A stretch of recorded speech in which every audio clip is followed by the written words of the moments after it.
하나님 말씀 같이 봅니다. 하나님 말씀은 다니엘서 1장 8절에서 16절까지 말씀입니다.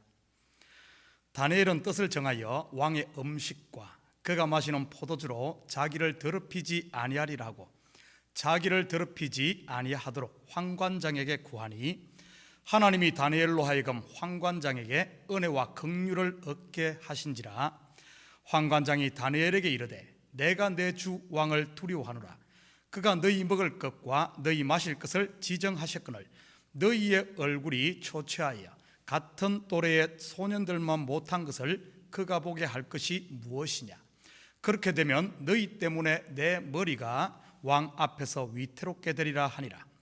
환관장이 다니엘과 하나냐와 미사엘과 아사랴를 감독하게 한 자에게 다니엘이 말하되 청하오니 당신의 종들을 열흘 동안 시험하여 채식을 주어 먹게 하고 물을 주어 마시게 한 후에 당신 앞에서 우리의 얼굴과 왕의 음식을 먹는 소년들의 얼굴을 비교하여 보아서 당신이 보는 대로 종들에게 행하소서 하매 그가 그들의 말을 따라 열흘 동안 시험하더니 열흘 후에 그들의 얼굴이 더욱 아름답고 살이 더욱 윤택하여 왕의 음식을 먹는 다른 소년들보다 더 좋아 보인지라.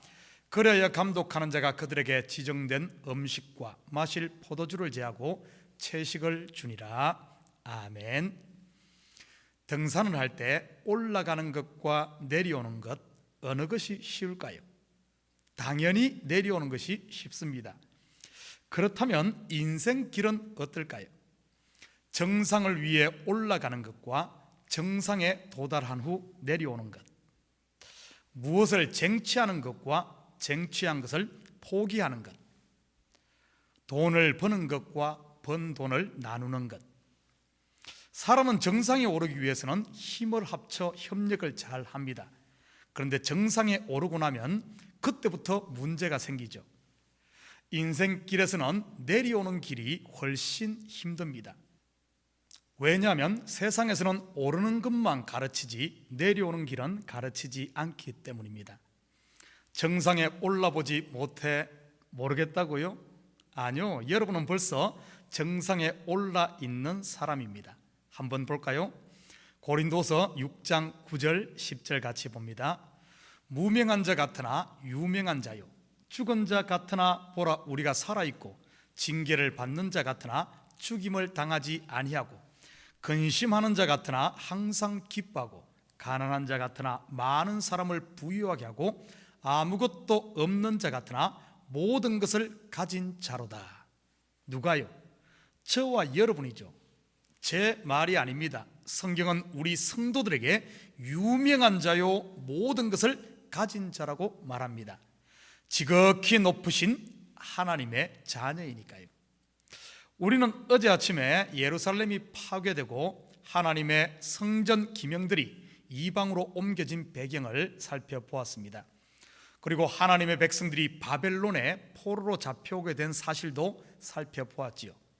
근본 원인은 국방을 튼튼히 하지 않아서도 아니고 외교 정책을 잘못 펴서도 아닙니다.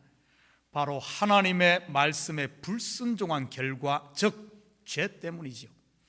그 많은 선지자들을 통해 돌아오라고 외쳤지만 그들은 귀를 막고 듣지 않았습니다. 오히려 선지자들을 돌로 치고 그들을 박해했습니다. 다니엘서는 포로로 잡혀왔던 다니엘과 세 친구의 이야기로 시작됩니다. 3절 4절입니다.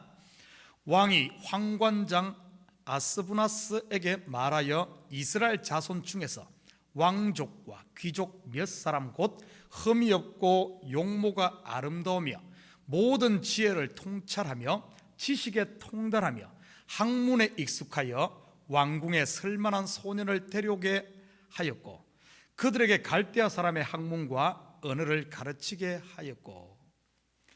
이들은 왕궁 학교에서 최고 엘리트 교육을 받고 있었습니다. 아마 이들이 여기까지 오기는 그냥 된 것은 아닌 것 같습니다. 왕족과 귀족 몇 사람, 요즘 말로 하면 1차 서류전형을 통과했다는 뜻이네요. 흠이 없고 용모가 아름다우며 2차 체력장 시험도 통과했네요. 지혜를 통찰하며 지식에 통달하며 학문에 익숙하여, 그리고 마지막으로 내신 성적과 SAT 시험 그리고 에세이 및 면접을 거쳐 선발되었지요. 어려운 관문을 통과한 이들에게는 최고의 특혜가 주어졌습니다. 왕궁에서 후원하는 전액 장학금, 왕이 직접 지정하여 하사한 사내 진미, 그리고 졸업 후에 그들 앞에 펼쳐질 왕궁에서의 멋진 자리까지 말이죠. 최고의 학교에서 최고의 교육을 받으며 최고의 대우를 받고 있었지요. 모두가 꿈꾸는 바로 그 정상에 다니엘과 세 친구가 있었습니다. 그들이 포로로 끌려왔을 때 이런 일이 있을 줄 상상이나 했겠습니까? 그런데 지금 그들은 그곳에 서 있습니다. 이 이야기가 비단 그들만의 이야기일까요? 세상으로 향했던 저와 여러분의 눈을 들어 하나님의 말씀으로 한번 돌려보십시오. 바로 저와 여러분의 이야기 아닙니까? 죄 가운데 태어나 사망의 저주에 매여 살던 저와 여러분 아니었나요? 1차 서류전형, 2차 체력장, 3차 필기시험 및 면접들 보지 않았습니까? 아무도 본 사람이 없겠네요. 봐도 분명 떨어질 거니까요. 그래서 누군가 대리 시험을 봤네요. 누굴까요? 바로 예수님이죠. 왕이신 그분, 흠이 없으신 그분, 지혜와 총명이 충만한 그분이 말이죠. 그분 덕에 지금 여러분은 어디에 있습니까? 바로 다니엘과 세 친구처럼 왕의 학교에 있지요. 왕궁의 진미를 먹고 있잖아요. 바로 하늘 양식인 하나님의 말씀 말이지요. 하늘의 지식과 지혜를 배우고 있지요. 그리고 저와 여러분 앞에는 무엇이 예비되어 있습니까? 면류관을 쓰고 그리스도와 더불어 왕노릇할 왕좌가 예비되어 있지 않습니까? 할렐루야. 자, 본문으로 돌아갑니다. 8절입니다. 다니엘은 뜻을 정하여 왕의 음식과 그가 마시는 포도주로 자기를 더럽히지 아니하리라 하고 자기를 더럽히지 아니하도록 황관장에게 구하니. 다니엘과 세 친구가 뜻을 정했네요. 왕의 음식과 포도주를 마시지 않으므로 자기를 더럽히지 않기로요. 차려놓은 밥상을 차네요. 맞습니다. 사실 참된 성도의 삶이란 세상 밥상 차는 삶이지요. 남들이 보면 굴러 들어온 복을 찬다고 손가락질을 할 겁니다. 맞습니다. 성도는 세상 사람들에게 때로는 손가락질 당하는 게 당연합니다. 그런데 그게 끝이 아니란 사실을 기억하십시오. 성도가 이것 분별하지 못하고 이것저것 받아 먹다 보면 나중에 세상의 종로로 달 수 있으니까요. 계속 봅니다. 그런데 이들은 뜻을 정해 왕의 진미를 거부했습니다. 왜일까요? 바로 하나님의 율법을 지키기 위해서죠. 그 음식은 레위기 정결법에 금지된 부정한 동물의 고기이거나 아니면 바벨론의 우상에게 바쳐졌던 우상의 음식이었던 것 같습니다. 이들이 뜻을 정했다는 것은 그들이 어떤 대단한 목표를 정하고 굳게 결심했다는 말처럼 보입니다만 알고 보면 그런 뜻이 아닙니다. 이들이 하나님의 말씀에 눈이 열렸다는 뜻이고 그 말씀에 순종했다는 말이지요. 그들이 정한 뜻이 아니라 하나님이 이스라엘에게 지키라고 주어진 하나님의 말씀이었던 것입니다. 그 율법에 눈이 열린 것이지요. 이들은 왜 자기들이 이렇게 바벨론의 포로로 잡혀왔는지를 정확하게 깨닫고 있었습니다. 느헤미야 1장 6절과 7절 같이 봅니다. 이제 종이 주의 종들인 이스라엘 자손을 위하여 주야로 기도하며 우리 이스라엘 자손이 주께 범죄한 죄들을 자복하오니 주는 귀를 기울이시며 눈을 여시사 종의 기도를 들으시옵소서. 나와 내 아버지의 집이 범죄하여 주를 향하여 크게 악을 행하여 주께서 주의 종 모세에게 명령하신 계명과 율례와 규례를 지키지 아니하였나이다. 이 말씀은 느헤미야, 다니엘과 사드락과 메삭과 아벤느고와 같은 이 포로 시대 사람입니다. 이스라엘 전 역사 가운데 가장 순수한 믿음을 가졌던 때가 바로 이 바벨론 포로기라고 볼 수 있습니다. 그래서 포로기의 이스라엘을 남은 자라고 부르지요. 나라를 잃고 가장 어려운 그 시기, 세상적으로는 가장 초라하고 처량했던 그때 말이죠. 그때야말로 그들은 하나님 앞에 정금이 되어 있었지요. 이 포로기의 상황을 잠시 엿볼 수 있는 것이 시편 137편입니다. 1절에서 6절까지만 같이 봅니다. 우리가 바벨론의 여러 강변 거기에 앉아서 시온을 기억하며 울었도다. 그 중에 버드나무에 우리가 우리의 수금을 걸었나니 이는 우리를 사로잡은 자가 거기서 우리에게 노래를 청하며 우리를 황폐하게 한 자가 기쁨을 청하고 자기들을 위하여 시온의 노래 중 하나를 노래하라 함이로다. 우리가 이방 땅에서 어찌 여호와의 노래를 부를까? 예루살렘아, 내가 너를 잊을진대 내 오른손이 그의 재주를 잊을지로다. 내가 예루살렘을 기억하지 아니하거나 내가 가장 즐거워하는 것보다 더 즐거워하지 아니할진대 내 혀가 내 입천장에 붙을지로다. 아마 이 시편은 성전에서 찬양하던 레위인 중에 누가 지었던 것 같습니다. 전문적으로 하나님을 찬양하던 사람이니 얼마나 악기와 찬양을 잘 했겠습니까? 그러나 바벨론에 끌려와 한 번도 해보지 않던 강제 노역에 동원되어서 포로 생활하던 그들 얼마나 힘들었겠습니까? 그런 힘든 노역 가운데 잠시 쉬는 시간에 옛날을 그리워하며 하나님을 찬양하는 이런 찬양을 했었나 봅니다. 그러니 노역을 시키던 그들이 그들의 찬양 소리를 듣고 이제는 자신들을 위해 노래를 불러보라고 시켰겠지요.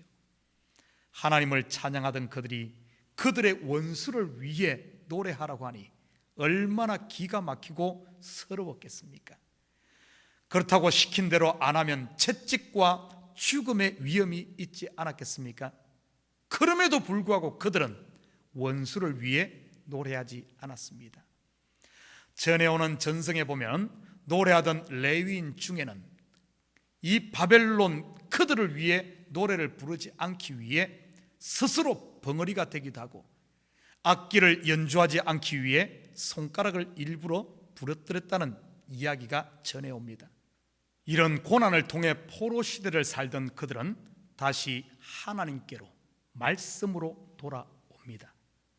말씀에 눈이 열렸던 다니엘과 세 친구가 뜻을 정하고 황관장에게 구했을 때 어떤 일이 일어납니까?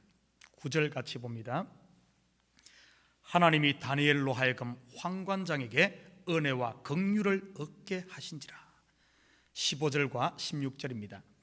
열흘 후에 그들의 얼굴이 더욱 아름답고 살이 더욱 윤택하여 왕의 음식을 먹는 다른 소년들보다 더 좋아 보인지라. 그리하여 감독하는 자가 그들에게 지정된 음식과 마실 포도주를 제하고 채식을 주니라. 죽을 줄 알았는데 오히려 하나님의 은혜가 그들을 덮지요.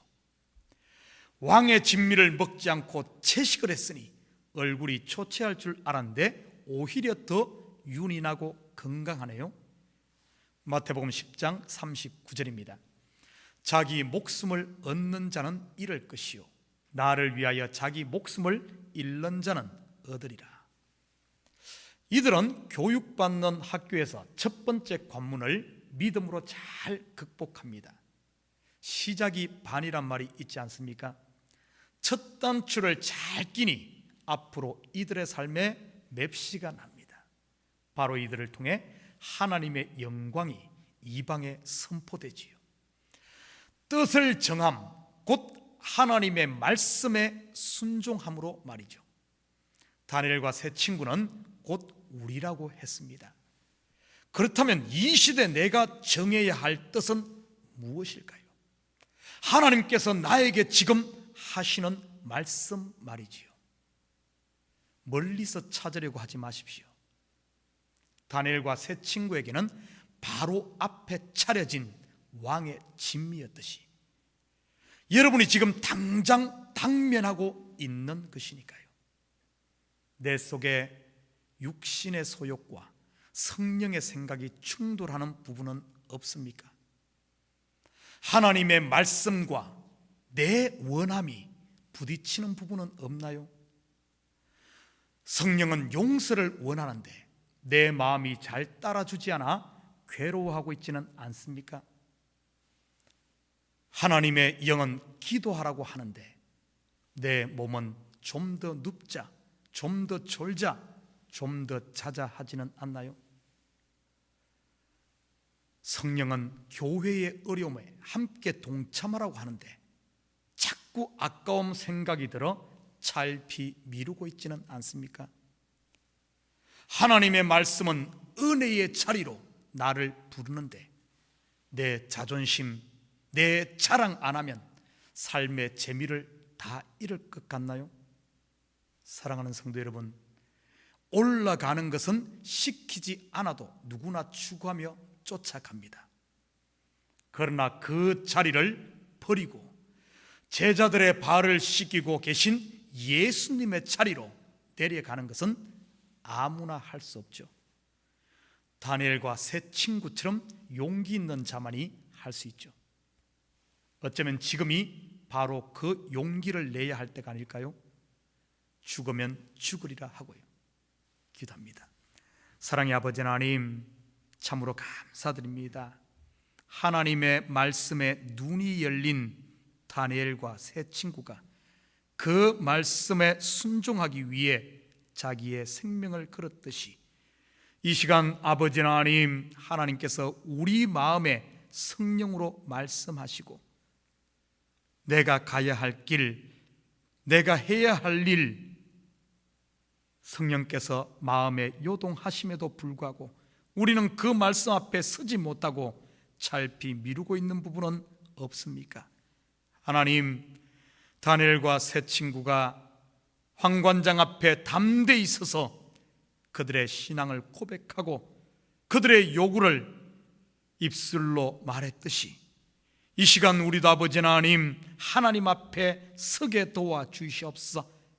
그리하여 더 이상 성령의 감동에 아버지 하나님 외면하는 것이 아니라 용기를 내 이제는 용서할 부분이 있다면 과감히 용서할 수 있는 힘을 주시고 내가 버려야 할 부분이 있다면 과감히 버리게 하시고 내가 만나야 할 사람이 있다면 발걸음을 옮겨 만나게 하시고 아버지 하나님, 성령의 감동에 말씀이 아버지 하나님 요구하는 대로 들리는 대로 이제는 순종할 수 있는 저희들 되게 도와주시옵소서.